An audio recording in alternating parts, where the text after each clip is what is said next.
Hola, soy Benjamín Uberti y esta es la tercera parte de las charlas del síndrome de enterocolitis equina en los adultos dentro del ciclo de seminarios de educación continua en medicina deportiva del equino para la Universidad de Buenos Aires. En la tercera parte nos vamos a concentrar en todas las distintas opciones de tratamiento y sus motivaciones dentro de este síndrome. Y quiero organizar esta charla en base al concepto de la terapéutica basada en evidencia, que son digamos, componen el trasfondo fundamental del por qué tomamos las decisiones terapéuticas que tomamos. Sin esto, estamos haciendo simplemente mala clínica. Si nosotros no tenemos evidencia de que los tratamientos que vamos a usar hacen una diferencia positiva para los pacientes, entonces no deberíamos usarlos. ¿Sí? La medicina basada en evidencia es un concepto que se ha puesto muy en boga en los últimos años y que categoriza la evidencia detrás de las distintas propuestas de tratamiento que hay. Empezando por una fundación hipotética de el por qué tal o cual medicamento podría funcionar, siguiendo como un poquito más de evidencia por la opinión experta de clínicos individuales o reportes de casos individuales. Yo sé que todos tenemos nuestras opiniones en nuestra casuística de la efectividad de distintos medicamentos, pero tenemos que ser conscientes de que nuestra opinión como individuos, aunque tengamos mucho estudio, muchos años de experiencia o ambos, es solo la opinión de una sola persona y absolutamente sesgada, ¿sí? sin controles, en definitiva. Así que es un tipo de evidencia bastante débil. Mejor que eso es contar con evidencia publicada mediante estudios de cohorte sin control o series de casos. Mejor aún si son series de casos con controles. Y aún mejor son los estudios prospectivos, comparativos, con placeos, con ciegos. Y el mejor tipo de evidencia serían los metaanálisis de múltiples ensayos aleatorizados. Lamentablemente en medicina veterinaria y particularmente en caballos hay muy pocos de este tipo de estudios. Y especialmente también en lo que es la terapéutica de enfermedades gastrointestinales, la evidencia es casi nula para la mayoría de los medicamentos con los que contamos. Ojo con esto. Si ustedes basan su lectura y su dosificación en base a los prospectos de los medicamentos, los prospectos comerciales, pueden equivocarse en creer que realmente tienen evidencia o que funcionan o que tienen efectos. Recuerden que los laboratorios son entidades comerciales sin necesidad absoluta de atenerse a la verdad científica. ¿Qué estoy diciendo con esto? Que no hay que creerle a los prospectos de los medicamentos. ¿Sí? Hay mucho efecto que es más propaganda que ciencia, en definitiva. Bien. Revisar en esta charla son las bases de los tratamientos que están comprobados y los que no. Lo que vamos a hacer es marcar para cada uno de los tratamientos un dedito, un pulgar para arriba, un pulgar para abajo o una carita dudosa, tipo emoticón, para indicar el nivel de evidencia que tiene. Bien, y voy a empezar por un pilar fundamental de la terapéutica que sí está absolutamente comprobado, que son los tratamientos de sostén mediante fluidoterapia, con cristaloides, con coloides, con reemplazo de electrolitos y con equilibrio ácido-base. Es la base del tratamiento de las colitis cuando hay diarrea, cuando hay descompensación, y está sumamente comprobada. Pulgar para arriba. Para planear fluidoterapia en caballos con colitis, nos hacemos 4 preguntas fundamentales, que son cuándo, cuánto, cómo y qué. Esta es una simplificación de los conceptos, pero me sirve para tomar decisiones. ¿Cuándo necesito hacer fluidoterapia? ¿Cuánto le doy al animal? ¿Cómo se lo doy? ¿Por vía oral, por vía enteral? ¿Y qué le doy? Bien. Y esto es fundamental y está sumamente comprobado en un montón de publicaciones. Acá puse solo como ejemplo un estudio que hice yo hace años de potrillos chiquitos neonatos hospitalizados por diarrea severa en la cual había casi un 20% de mortalidad. Bien, y lo que hice fue una comparación retrospectiva de un montón de parámetros clínico-patológicos en la admisión y para ver cuáles eran los factores que determinaban que estaban asociados a la supervivencia. Y son muy simples: temperatura, los SIRS, lactato, perfusión periférica, hipovolemia, o sea, el porcentaje clínico de deshidratación, y por supuesto el anión GAP y el exceso de base, el equilibrio ácido-base. Parámetros que hemos mencionado en la charla anterior de lo que es la secuencia diagnóstica. Bien, y que por supuesto también se ven afectados en los caballos adultos.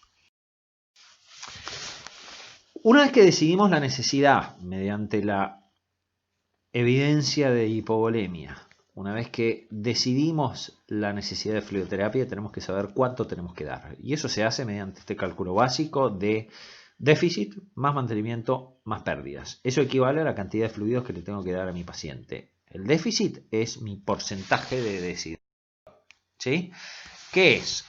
El porcentaje de deshidratación por el peso del animal. Y eso se evalúa mediante el pliegue de piel, el hundimiento de los ojos y la tabla que vimos en la charla anterior de frecuencia cardíaca, creatinina, hemato, proteínas. Esta tabla.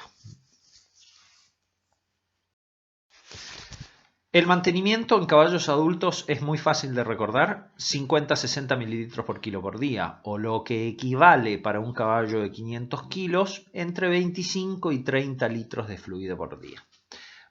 En neonatos es verdad que eso cambia un poco, porque los neonatos tienen riñones, tienen un intersticio de la nefrona inmaduro en el momento del nacimiento y una dieta absolutamente líquida, entonces no concentran la orina y necesitan más líquido en las primeras semanas de vida, hasta empezando en 100 mililitros por kilo por día y bajando hasta 60. Pero para caballos adultos es fácil recordar: 50-60 mililitros por kilo por día. Y eso en realidad nos sirve también para otras especies. Eso se mantiene, salvo en los ratoncitos del desierto, que no necesitan tanta agua. Ahora, dentro de esta fórmula que está arriba, la verdad es que las pérdidas son imposibles de cuantificar en caballos con colitis, en caballos con diarrea, porque no cuantificamos la cantidad de fecas que hace el animal. Por lo tanto, ese parámetro de la fórmula se obvia en los cálculos iniciales, se rehidrata el caballo y se vuelve a evaluar. Simple.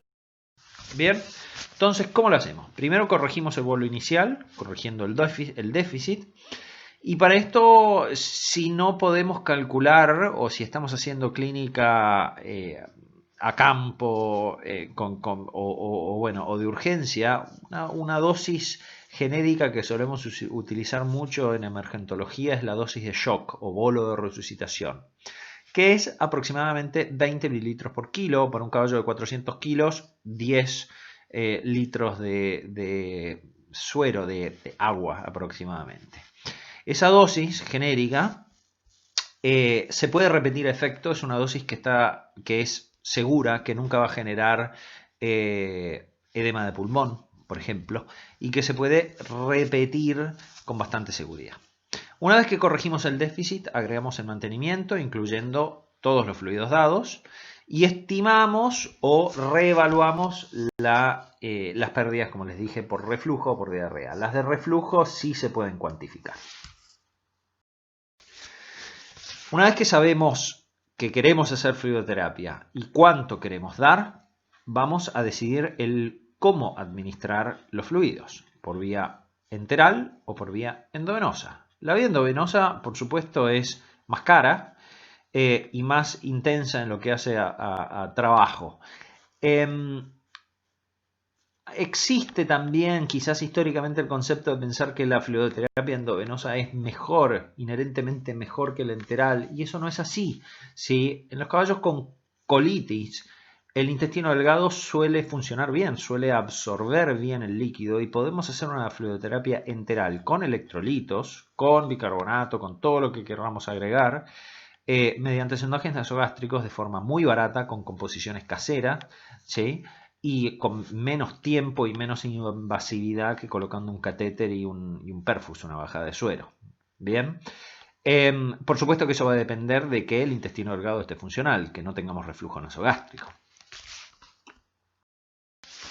Y ahora si decidimos hacer una fluidoterapia enteral para un caballo con colitis, la pregunta que surge enseguida es ¿cuánto podemos dar? Normalmente lo que consideramos es que no damos más de 5 litros de suero cada 2 horas y eso depende un poco de la tasa de vaciado gástrico.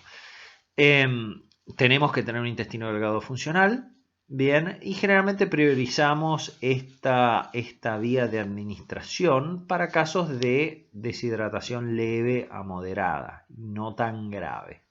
Sin duda también hay posibles complicaciones con la fluidoterapia enteral, como la resistencia al sondaje, caballos que se portan mal, faringitis por sondajes repetidos o incluso neumonía por aspiración, ¿sí? por mala praxis del médico actuante, ¿sí? O por caballos que son muy poco mansos y que nos llevan a cometer esos errores.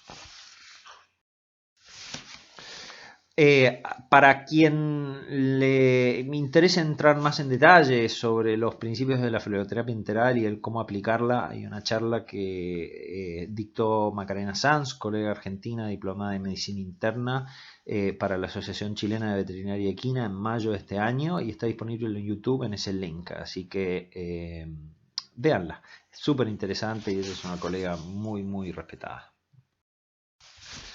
La fluidoterapia enteral nos permite hacer distintos tipos de recetas para imitar los mismos sueros que podemos usar en fluidoterapia parenteral, ¿sí? Es facilísimo hacer una solución de cloruro de sodio al 0,9%, pero normalmente yo lo que uso es esta solución que lleva cloruro de sodio y cloruro de potasio y que nos genera una solución muy parecida a lo que es el Ringer lactato sin tener calcio. Bien, esta solución nos permite hacer bolos, como les dije, de a 5 litros por vez, siempre y cuando no haya reflujo, y es muy útil. Por supuesto que tampoco son mutuamente excluyentes. Podemos hacer fluidoterapias enterales y además fluidoterapias parenterales si queremos suplementar ciertos electrolitos en particular. La administración endovenosa, como les dije, es bastante más intensa en lo que hace a trabajo, pero sí es necesaria en casos críticos. Ya sea si tenemos caballos con un tracto intestinal comprometido, con reflujo nasogástrico, o sea, caballos NPO, nada feroz, o caballos con insuficiencia renal, o caballos con hipotensión, ¿sí? La fluidoterapia enteral constante es sin duda bien fisiológica y permite ajustes finos en la cantidad de electrolitos y solutos que querramos dar. Pero a campo, a terreno, generalmente terminamos haciendo bolos interrumpidos. Idealmente en caballos con diarrea profusa tratamos de hacer por lo menos 4 bolos discretos por día. Lo malo de eso es que los bolos endovenosos de alto volumen, de 5 o 10 litros de suero por vena, se pierden rápidamente por vía renal si el tracto renal está funcional, por diuresis, ¿sí? Y eso desperdicia parte del fluido y por supuesto la plata. Sí sirve, sin embargo, para reponer electrolitos adecuadamente. Si tenemos caballos con hiponatremia marcada o con hipocalemia o hipocalcemia marcada, bueno, la vía endovenosa tiene sus ventajas, sin duda. En cuanto a los catéteres, no quiero entrar en demasiado detalle. Solamente voy a decir lo siguiente: los caballos con colitis están muy predispuestos a sufrir CIRS y por lo tanto activación endotelial y mayor riesgo de tromboflebitis. Por lo tanto, uno debe ser bien cuidadoso en la colocación estéril de los catéteres y en el tipo de catéteres que uno va a elegir usar. Si bien podemos usar catéteres cortos de teflón, es más conveniente usar catéteres largos sobre aguja o sobre alambre de poliuretano, ¿sí? Porque son mucho menos trombogénicos. Yo los como opinión personal nomás, los caballos con colitis adultos con diarrea profusa. Si tengo alteración de las membranas mucosas y tengo evidencia clínica de CIRS, directamente coloco catéteres largos, catéteres sobre alambre, que duran hasta 28 días puestos, son mucho menos trombogénicos y me facilitan mucho la vida y la terapéutica. Y me permiten incluso mantenerlos internados en sus campos de origen con el catéter puesto y enseñarle a los propietarios a que hagan los bolos de fluidos. En cuanto a la fluidoterapia parenteral, tenemos tanto cristaloides como coloides. Los cristaloides que más vamos a usar son los cristaloides isotónicos, cloruro de sodio o Ringer lactato. Y en este sentido es muy superior el Ringer lactato. Recuerden que el Ringer lactato es una solución triclorurada de cloruro de sodio, cloruro de potasio y cloruro de calcio, y que provee todos estos electrolitos que faltan. Bien. En casos de hipovolemia marcada de resucitación, puedo también usar cristaloides hipertónicos como la solución salina hipertónica para reponer fluido intraluminar vascular rápidamente, atrayéndolo osmóticamente del intersticio y siguiendo esa terapia con fluidos isotónicos. Recuerden que el cloruro de sodio, si bien es un buen fluido para resucitaciones iniciales, no es recomendable para fluidoterapias de mantenimiento porque no provee potasio, ¿sí? Y el potasio y el calcio sin duda se pierden en la diarrea. Por lo tanto, tengo que pensar en esos electrolitos. Ahora, sería muy lógico que ustedes pregunten, bueno, que más de alguna persona diga, bueno, yo trabajo en el medio del campo, no tengo dónde medir los electrolitos. Lo entiendo perfectamente, me ha pasado un montón de veces. Bueno, en un caballo con diarrea profusa, uno puede con seguridad asumir que el caballo va a tener un grado de hiponatremia, de hipocloremia, de hipocalemia y de hipocalcemia, porque todos esos electrolitos se pierden en la diarrea. Siempre y cuando la producción de orina sea normal, siempre y cuando el caballo no esté anúrico o oligúrico, bueno, si yo le suplemento un poco más de lo que necesita, el caballo lo va a excretar por vía renal y no va a ser problema. Es mejor en ese sentido suplementar empíricamente que no suplementar.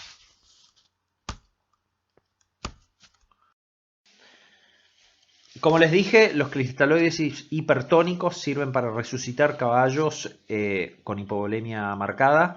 La dosis es de 4 ml por kilo de cloruro de sodio al 7,2%, pero tiene un efecto de muy corta duración. Por lo tanto, siempre deben continuarse con fluidos isotónicos. La evidencia de este tratamiento es fuerte en esta y en otras especies también. Pulgar para arriba. Sí quiero mencionar la famosa dextrosa al 5% en agua. La dextrosa al 5% en agua es el enemigo, a mis ojos, por lo menos. Si bien teóricamente la dextrosa al 5% en agua es un fluido isotónico, en cuanto uno la da por vía endovenosa, la glucosa se internaliza en las células y queda en circulación agua pura. Si yo tengo un caballo con hiponatremia o hipocloremia, etc., y le paso agua pura, lo único que voy a hacer es empeorar ese déficit de electrolitos. Por lo tanto, en realidad voy a hidratar al caballo de forma aguda, pero estoy empeorando los trastornos de medio interno. Por lo tanto, nunca debería usar dextrosa al 5% en animales con diarrea. Bien. Además, la cantidad de glucosa que uno está dando es muy poquito, no alcanza como fuente de nutrición parenteral. Los caballos adultos tampoco se desestabilizan por hipoglucemia porque tienen grandes reservas corporales, capacidad de gluconeogénesis en el hígado.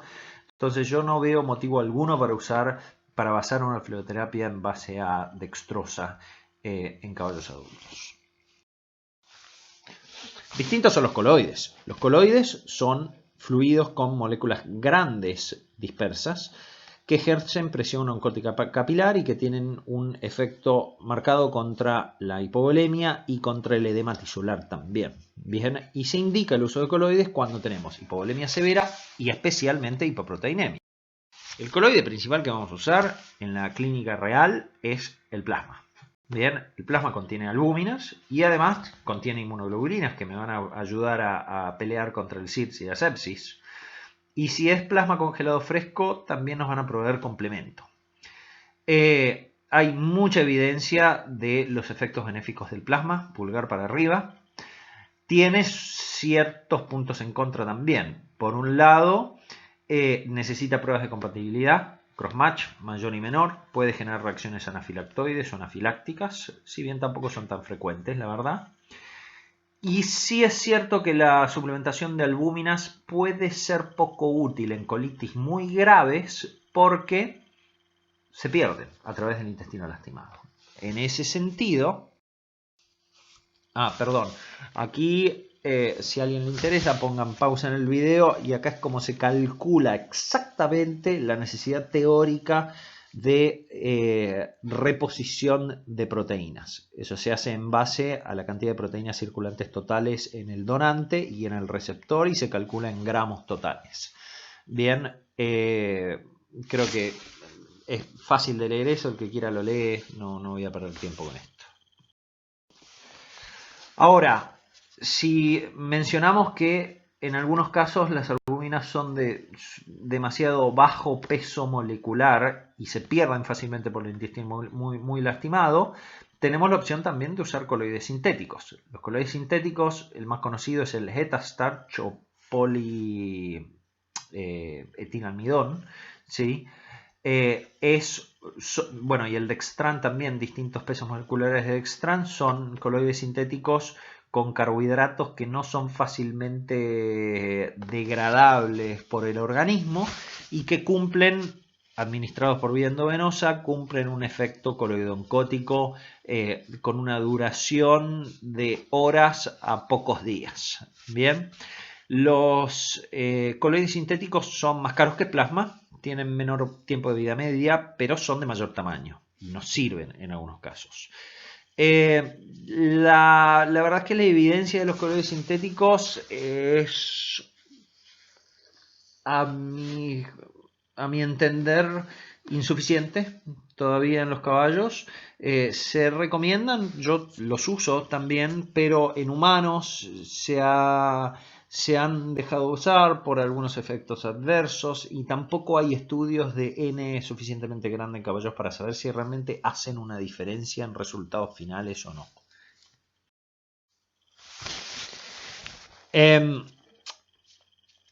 Hay, de hecho, un estudio retrospectivo de hace unos años que aparece citado ahí al pie de la pantalla, en el cual había mayor mortalidad en caballos que recibían Hetastarch que caballos que recibían plasma. Sin embargo, ese dato puede estar sumamente sesgado por el hecho de que los caballos más graves recibiesen Hetastarch en relación a los caballos más leves que quizás recibieron plasma. Así que ese tipo de evidencia hay que estudiarla con mucho cuidado también, ¿sí? En cuanto a electrolitos, asumiendo que tenemos un paciente al cual ya rehidratamos, ya repusimos la presión coloidoncótica y nos empezamos a concentrar en la reposición de electrolitos, bueno, en la inmensa mayoría de los casos la reposición de sodio, cloro, potasio la vamos a hacer por vía mediante los fluidos por vía endovenosa, el Ringer lactato, o la reposición de sales por vía oral en la fluidoterapia enteral, ¿sí? Y para el calcio solemos suplementar borogluconato de calcio directamente por vía endovenosa. La hipocalcemia es una ocurrencia paralela bastante común en cuadros intestinales, no solo colitis, sino también en cólico. Recuerden que no conviene evaluar el calcio en sangre mediante calcio total porque el 50% de eso está unido a proteínas y las proteínas pueden estar alteradas en las colitis. Lo mejor es medir el calcio iónico, que normalmente es de 1,2 a 1,6 milimoles por litro. Rutinariamente en caballos con compromiso sistémico lo adicionamos en la fluidoterapia endovenosa porque mejora el tono cardiovascular, la función miocárdica, mejora la motilidad intestinal también. Bien, y a razón general recomendamos suplementarlo en los fluidos endovenosos a razón de 50 miliequivalentes por litro, es cuestión de hacer la cuenta nomás. Bien, lo que sí es importante es que es bueno darlo de forma lenta. Y también es importante saber que el calcio es incompatible con varias otras drogas. Y aquí la que más me interesa es el bicarbonato de sodio, donde precipita, ¿sí? Porque muchos caballos con colitis también lo suplemento con bicarbonato por la acidosis metabólica. Bien. Acá puse algunas de las dosis, las comparto de esta fuente bibliográfica, que es fácil de entender si les interesa leer al respecto. Hay otros electrolitos que podemos llegar a tener que suplementar según el caso puntual. El magnesio, el potasio sin duda, aunque el potasio por las cantidades que uno tiene que suplementar, yo prefiero mucho más suplementarlo por vía oral.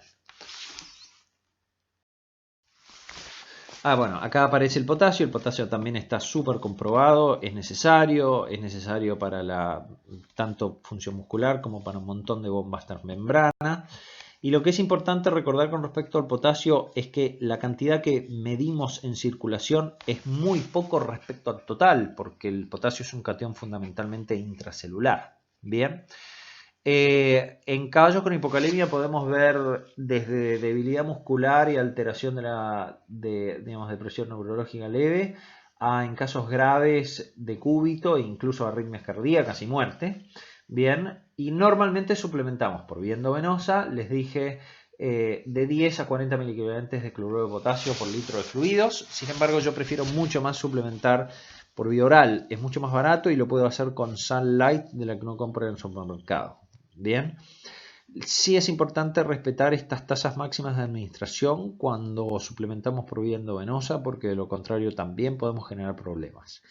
También es importante recordar con respecto al potasio que en caballos con acidemia marcada hay un intercambio de protones por potasio y podemos ver una hipercalemia que es mentirosa, que es compensatoria y que no indica el estado corporal total del potasio. Bien.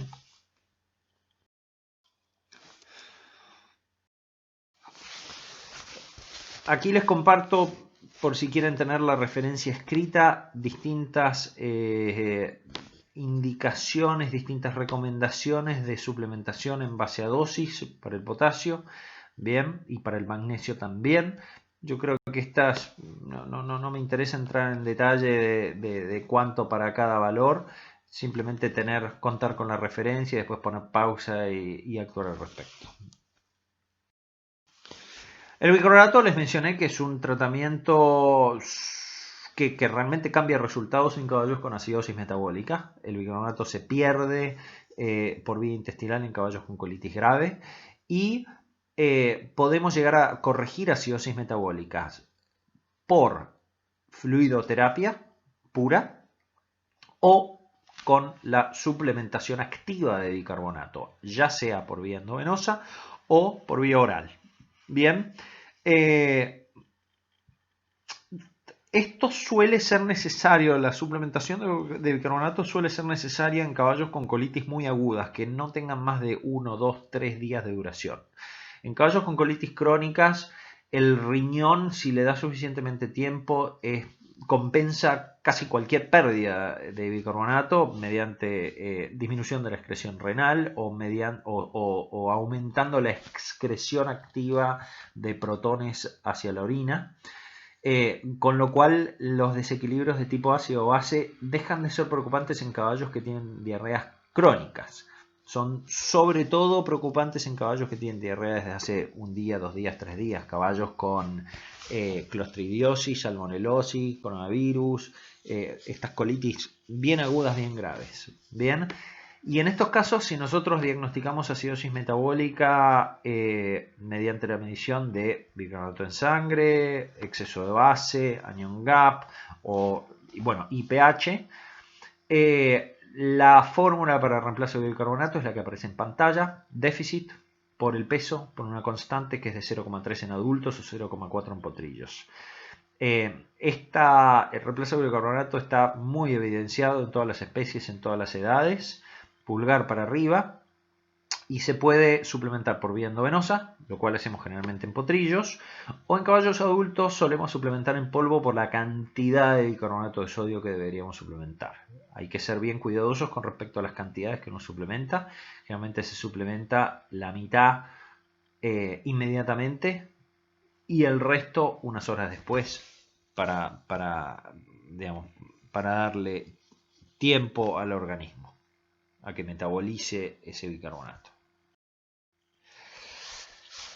Hasta ahí llegamos con lo que son tratamientos en base a la fluidoterapia y electrolitos y equilibrio ácido-base. Esos son el pilar fundamental más importante del tratamiento de las colitis. Y después empezamos a ver tratamientos etiológicos que van a ser necesarios solo a veces para determinados cuadros. Vamos a ver varios. En primer lugar, uno fácil, la sablosis, la colitis por arena. Bien, acá lo que se usan son laxantes, el psyllium o el sulfato de magnesio. ¿Sí? El sulfato de magnesio es inespecífico, es un laxante general, pero que aumenta el tránsito intestinal y puede ayudar a resolver infecciones por arena. Para colitis activa por arena, lo que preferimos usar es el psyllium, pero el psyllium no es tan efectivo terapéuticamente como preventivamente. Es mejor si lo damos preventivamente. Eso suele suceder en los países del Medio Oriente, donde los caballos viven en arena, están muy predispuestos a sufrir sablosis, y en esos casos a veces se los alimenta rutinariamente todas las semanas con dosis de psyllium para facilitar el tránsito de esa arena.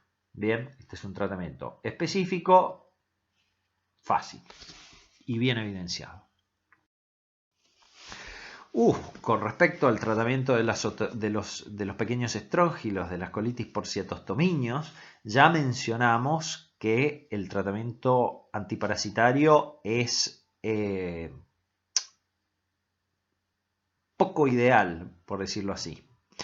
Hay cierto grado de resistencia en los parásitos adultos en la luz intestinal, pero sobre todo hay mucha resistencia por parte de las larvas enquistadas, ¿sí?, en la mucosa del colon y del ciego. Bien, esas larvas se esconden en la pared y resisten a todo, salvo teóricamente al fenbendazol a doble dosis por 5 días, que ya lo mencioné, o a la moxidectina 0,4 miligramos kilo. Bien. Sin embargo, también les mencioné que hay múltiples descripciones de resistencia al tratamiento con fenbendazol y al tratamiento con moxidectina. Bien, eso no quita que uno debe hacerlo igual, pero no puedo pretender un éxito terapéutico, un caballo curado con desparasitar y nada más. Simplemente no funciona así, aparte que queda un daño importante en todo el ciego y colon.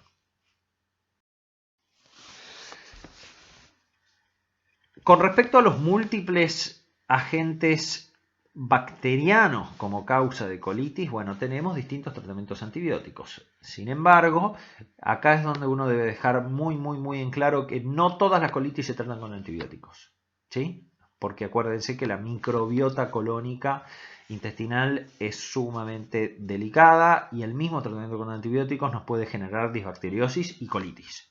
Bien, por lo tanto, solo elijo tratar con antibióticos cuando tengo agentes bacterianos confirmados, que van a ser la minoría de los casos, o cuando tengo signos de SIRS y sepsis y compromiso sistémico grave.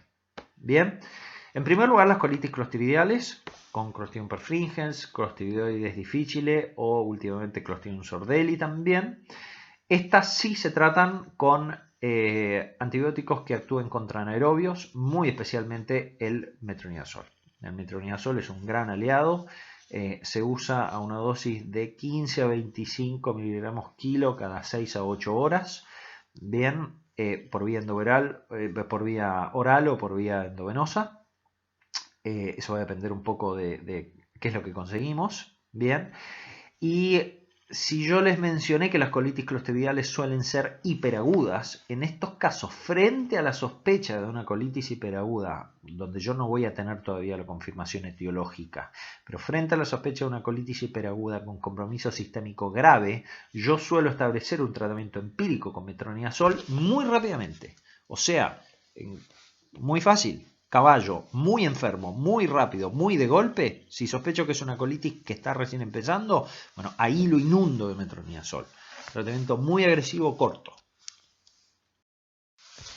La salmonelosis es totalmente diferente. Ya les mostré esta foto, ya conté que la salmonela se acantona en los ganglios mesentéricos, donde se dificulta mucho la llegada de antibióticos y donde muchos autores describen que el tratamiento antibiótico simplemente no cambia los resultados y por lo tanto no debería usarse. Bien, no hay un consenso.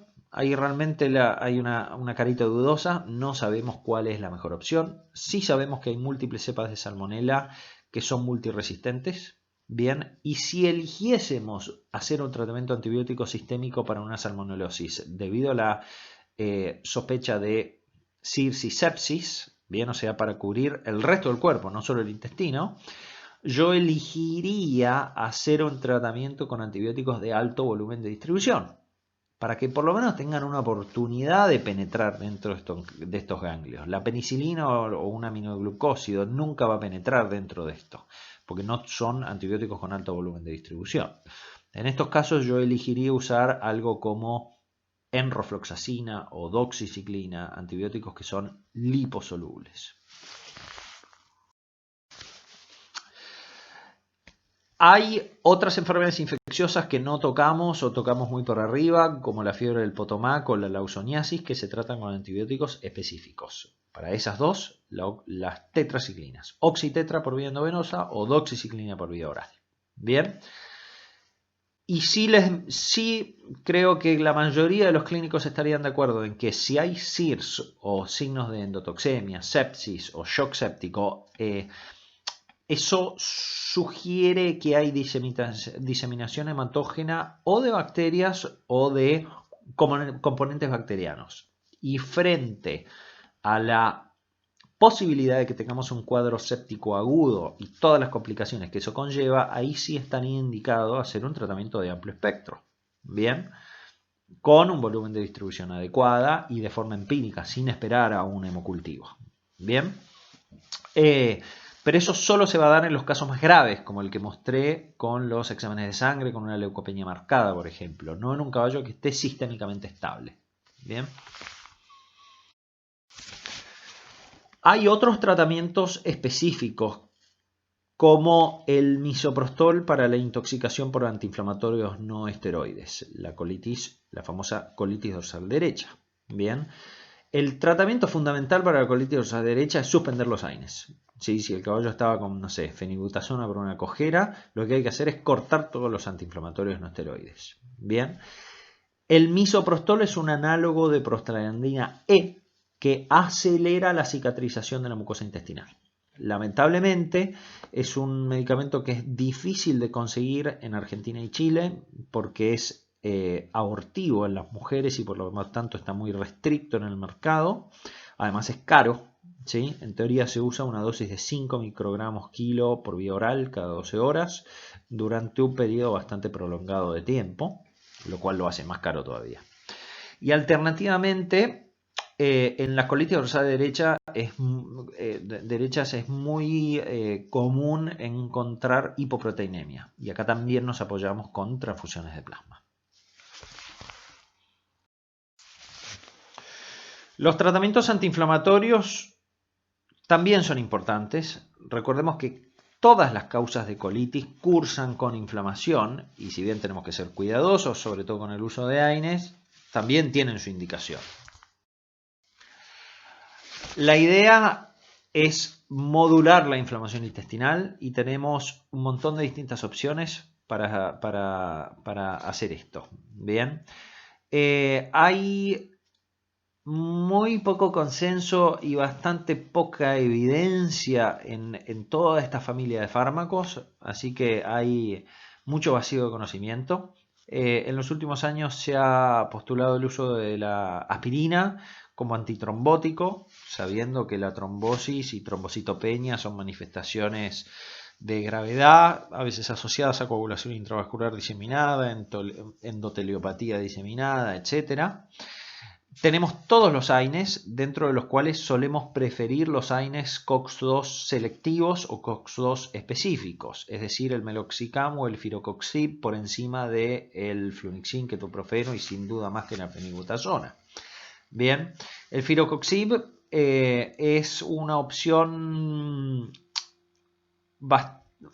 específica, útil, segura y bastante barata, porque se usa una dosis muy baja en los caballos. Se usa una dosis inicial de 0,2 miligramos kilo y después se continúa con una dosis de 0,1 miligramo kilo, que es mucho menos que la de perro. Entonces se puede dar por vía oral una vez al día con una pastilla para un perro y eso es bastante barato. Bien. Del lado derecho de la pantalla acá tenemos toda la familia de los cazadores radicales libres o los famosos antiendotóxicos. El flunixin fue postulado como antiendotóxico a una dosis de 0,25 miligramos kilos cada 8 horas por vía endovenosa. En realidad la evidencia real de eso es nula, ¿sí? Es más bien un argumento hipotético que otra cosa, con lo cual no encuentro que se pueda recomendar. Dentro de estos, la polimixina B es la única que está comprobada como antiendotóxica. De hecho, es un antibiótico, pero se usa a dosis subantibióticas como antiendotóxico. Es cara, ¿sí? El dimetilsulfóxido es muy usado, muy clásico tratamiento antiendotóxico en colitis y otras enfermedades inflamatorias sistémicas, pero en realidad la evidencia es bastante poca. Y la lidocaína también se ha postulado como antiendotóxico, pero en realidad es más un analgésico visceral que otra cosa. Bien. Los esteroides son una alternativa, una opción que va y viene, ¿no? Que ha sido bastante mancillada en los últimos 20, 30 años porque se los acusó de causar laminitis. Hoy en día se considera que los corticoides, por lo menos de acción rápida y a dosis terapéuticas razonables, no causan laminitis.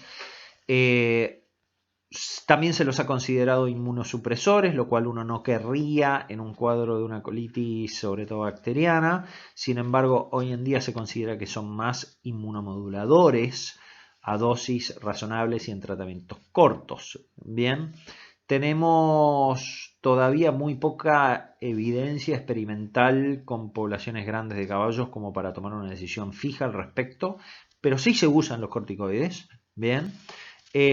Hay una buena población de clínicos que usa corticoides para bajar la inflamación intestinal en casos de colitis por desenquistamiento de pequeños estróngilos, donde la pared intestinal queda sumamente inflamada después de la salida masiva de esas larvas. Bien.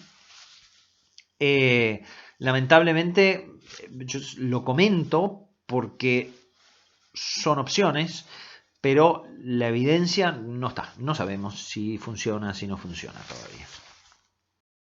Bien. Y dentro de los de otros tratamientos tenemos varias otras opciones. Comenzando por antiinflamatorios de uso local, o sea, antiinflamatorios tópicos o luminales, que son los famosos protectores intestinales luminales, como el Biosponge, que es una arcilla de esmectita, el diarsanil, que es montmorillonita, el bismuto, ¿sí? El caulín, la pectina, que son todos medicamentos que básicamente no se absorben y actúan sobre la mucosa intestinal, protegiendo los enterocitos y absorbiendo toxinas, impidiendo que pasen a los tejidos. Bien, hay bastante buena evidencia de que mejoran resultados, sobre todo el Biosponge en los últimos años. Si bien también la mayoría de esos son estudios sponsoreados por el mismo laboratorio, hay evidencia también buena sobre la utilidad del bismuto, pero son papers que son súper viejos. Personalmente, a mí me encantan los productos a base de bismuto, como el Protecto Enteropectin y otros productos que están disponibles en la farmacia veterinaria. Sin embargo, bueno, hay que ser consciente de que esa es mi opinión personal y eso es un nivel muy bajo de evidencia nomás, ¿no? Yo creo que con respecto a los protectores luminales, lo que es importantísimo es darlos en la mayor cantidad posible y con la mayor frecuencia de administración posible, o sea, en la mayor cantidad posible. Bien, porque tiene un efecto por su presencia, no farmacológico, o la mayoría de ellos no son farmacológicos. Bien. Nosotros hicimos hace unos años, cuando estaba en Argentina todavía con Mauro Berna, un pequeño estudio de administración intracolónica en caballos con vólvulo de colon, ¿sí? Y justamente lo que perseguíamos era ese principio de hacer una colocación local donde tienen que actuar. Bien, esa es la complicación que tenemos frente a estos medicamentos de uso luminal, que lo que tenemos que dar son muy grandes volúmenes. Y eso a veces se hace engorroso o caro, requiere sondajes nasogástricos repetidos, etc. También tenemos agentes que inhiben la motilidad intestinal y que son rotulados como antidiarreicos. Estos son el Diafin o Diafin 2 de Koenig, el Invespaz de Drug Pharma, en base a bencetimida. Son anticolinérgicos que reducen la motilidad y reducen los espasmos. Para estos medicamentos no hay ningún tipo de evidencia, no encontré ningún tipo de referencia experimental, ni vieja, ni antigua, ni reciente, con respecto a si cambian resultados o no. No, en ese sentido no los puedo ni recomendar ni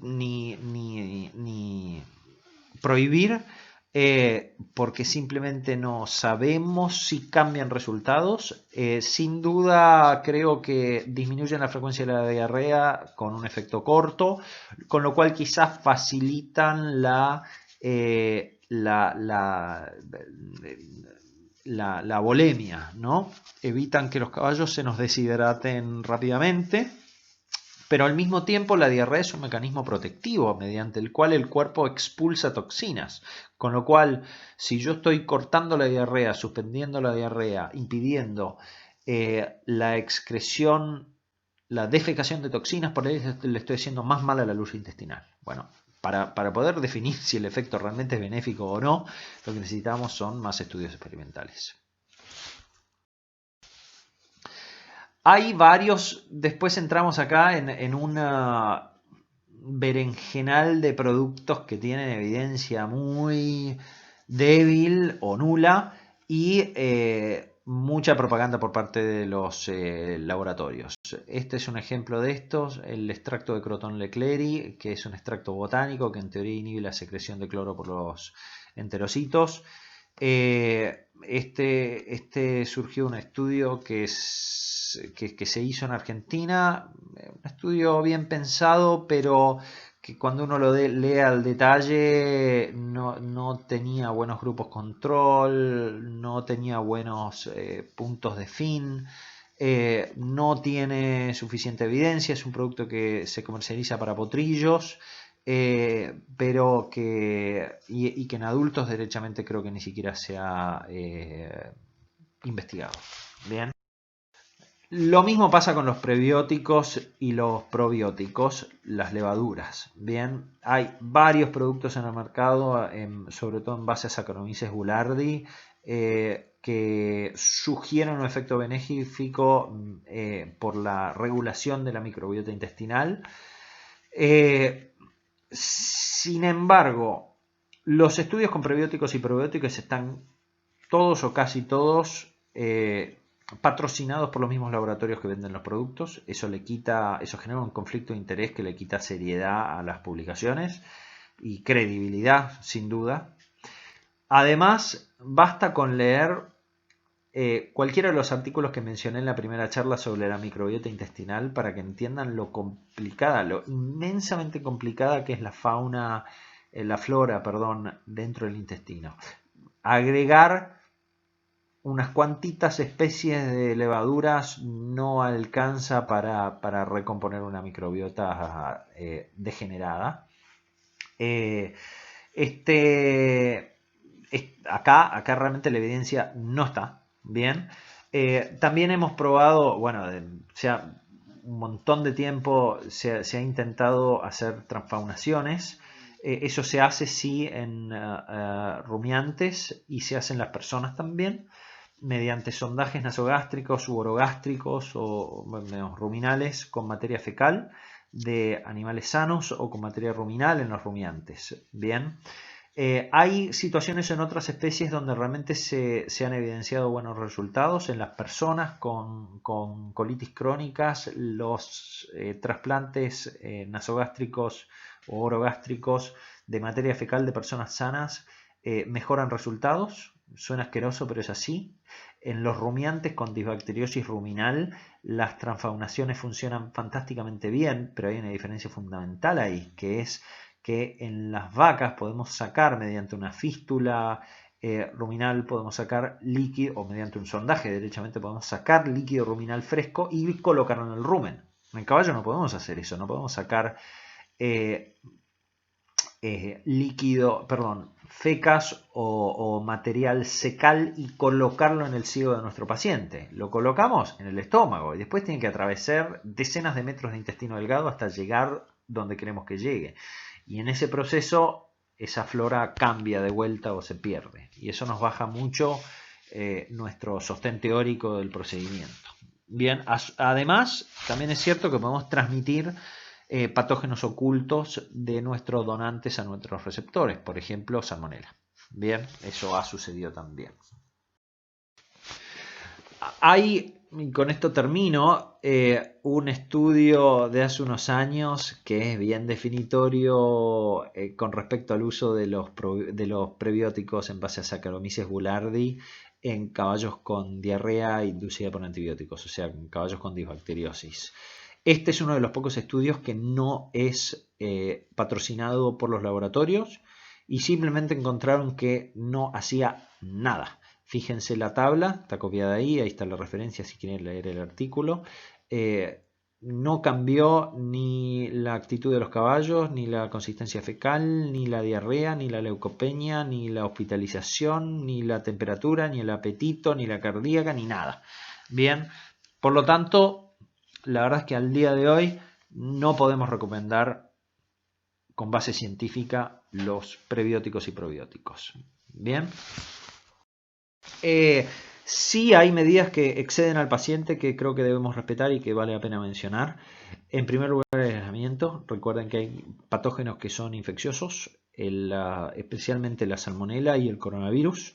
Bien, hay un montón de casos en los cuales se han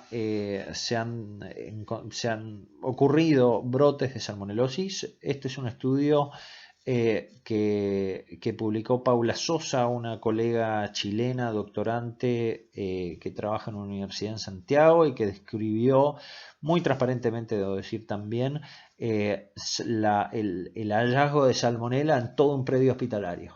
Bien, si bien esa realidad puede ser incómoda, sobre todo para los administradores de los hospitales, me parece que es sumamente responsable asumir estas realidades y hacer cuarentenas, aislamientos para evitar el contagio de otros caballos. Bien, eso incluye, por supuesto, la desinfección del ambiente, ¿sí? Con detergentes aniónicos o lavandina o desinfectantes en base a amonios cuaternarios o agua oxigenada. La salmonela no es especialmente resistente a eso, a los desinfectantes.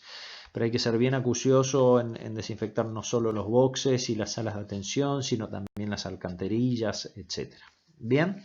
Entonces, terminamos con los tratamientos. Ya dijimos que la base es el medio interno, la fibroterapia, cristaloides coloides, electrolitos, ácido base, ¿sí? El segundo pilar serían los antiinflamatorios, ya sea por vía sistémica, con AINES o con corticoides. Especialmente corticoides también no lo mencioné, pero para todo lo que son las colitis infiltrativas crónicas. Y los antiinflamatorios locales, entre comillas, o sea, los intraluminales, bismuto, biosponge, etc. Y luego los tratamientos etiológicos específicos para algunos casos, antiparasitarios, antimicrobianos, etc. Bien, y por supuesto, paciencia. ¿sí? Los cuadros agudos responden de forma aguda. Los cuadros crónicos responden a veces de forma crónica. Nunca se van a curar de forma aguda. Con esto termino este ciclo de charlas. Vamos a hacer una reunión de preguntas, de consultas. Y bueno, ahí está mi mail. Cualquier cosa me escriben. Muchas gracias. Muchas gracias a la Universidad de Buenos Aires y a toda la cátedra de Salud y Producción Equina en la cual me formé hace años.